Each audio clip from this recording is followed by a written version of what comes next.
మీరు ఇప్పుడు like TEDx స్పీకర్గా ఉన్నారు, జాస్ టాక్ స్పీకర్గా ఉన్నారు. లైక్ మీ జర్నీ ఎట్లా లైక్ టెడెక్స్ స్పీకర్ అంత హైట్స్ రీచ్ అవ్వడానికి యూజువల్గా టెడెక్స్ స్పీకర్గా రీచ్ అవ్వాలన్నా, జాస్ టాక్ స్పీకర్గా రీచ్ అవ్వాలన్నా ఆల్మోస్ట్ చాలా హార్డ్ వర్క్ ఉంటుంది.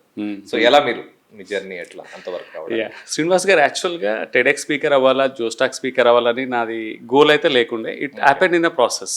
ఓకే. సో ఏంటంటే నేను మై జర్నీ అంటే it has like A struggle childhood, అంటే లైక్ డిఫికల్ట్ చైల్డ్హుడ్ ఉండే నాది. I was a school dropout in grade 8. ఫ్యామిలీలో ఫినాన్షియల్ డిస్ట్రెస్ ఉండే. సో స్కూల్ డ్రాప్అవుట్కి కారణం అదే డిస్ట్రెస్. ఇట్స్ చదువుకోవట్లేదు నేను మొద్దునని కాదు, వేరే రీజన్స్ కాదు. టాపర్ ఉండేవాడిని అప్పట్లో నేను. మా నాన్న బిజినెస్ లాస్ అయినందుకు అనివార్య పరిస్థితిలో అయిపోయాక I mean we are like well establish upper middle class, కంప్లీట్గా ఫినాన్షియల్గా సఫర్ అయినాం. ప్రొలాంగ్డ్ డిస్ట్రెస్ అది, హైట్స్ నుంచి చాలా ప్రొలాంగ్ 5-6 years సఫర్ అయినాం.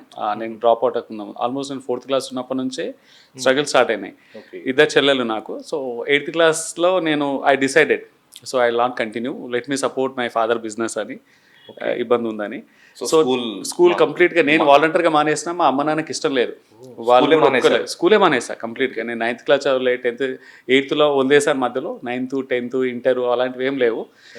సో నేను పూర్తిగా వ్యవసాయం చేశాను 7 years. ఆ షాప్ కూడా అమ్మేసాం 1 yearలో. నేను స్కూల్ మానేసిన 1-2 yearsకి మా బిజినెస్ కూడా క్లోజ్ అయింది. ఉన్న ప్రాపర్టీస్ పోయాయి. ఫినాన్షియల్ స్ట్రగుల్స్ బాగా పీక్గా ఉండే బాగా.